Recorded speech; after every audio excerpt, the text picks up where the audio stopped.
ঘন কুয়াশায় আচ্ছন্ন চারপাশ, এমনকি দৃষ্টিসীমার কয়েক হাত দূরেই অস্পষ্ট সবকিছু। জৌলুসীন সূর্যে অনুভূত হচ্ছে প্রচণ্ড ঠান্ডা। শীতে কাঁপছে ঝিনাইদহ, শেরপুর, চুয়াডাঙ্গা, কুড়িগ্রাম সহ সারা দেশ।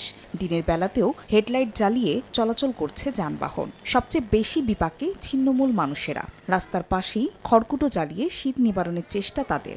গরম কাপড় পরেও খুব একটা স্বস্তি মিলছে না বলেও জানাচ্ছেন জীবিকার তাগিদে বাইরে বের হওয়া নিম্ন আয়ের শ্রমজীবীরা। অনেক কুয়াশা, গাড়ি দেখা যাচ্ছিল না, শীতে হাত পা শুকায় যাচ্ছে, কাজই করছে না। অন্যদিকে রাতভর ঝরতে থাকা কুয়াশা বিপদ ডেকে এনেছে কৃষকের। বোরো ধানের বীজতলা, আলু ও সরিষার চারা ক্ষতিগ্রস্ত হওয়ায় মাথায় হাত তাদের। এছাড়া হাড় কাঁপানো শীতে প্রকোপ বেড়েছে ডায়রিয়া, নিউমোনিয়া ও শ্বাসকষ্টজনিত নানা রোগ। আক্রান্তদের মধ্যে বেশি শিশুই। অভিভাবকদের সচেতন থাকার তাগিদ চিকিৎসকের। গত 2 দিন যাবৎ প্রচুর পরিমাণ ঠান্ডা পড়তেছে, আর বাচ্চা খুব বেশি একটা পাতলা পায়খানা করতেছে। অতিরিক্ত ঠান্ডার কারণে 3 দিন ধরে হসপিটাল বাচ্চা নিয়ে ভর্তি। আমরা এই দুই ধরনের রোগীদেরকে প্রাথমিক চিকিৎসা এখানে যা দরকার সেগুলো দিয়ে আমরা ভর্তি রাখছি, আর কিছুকে ওষুধ দিয়ে বাসায় দিয়ে দিচ্ছি।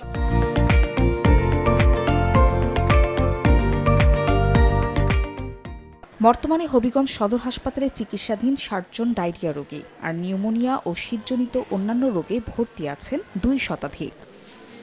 ফারিয়া ফারজানা, সময় সংবাদ।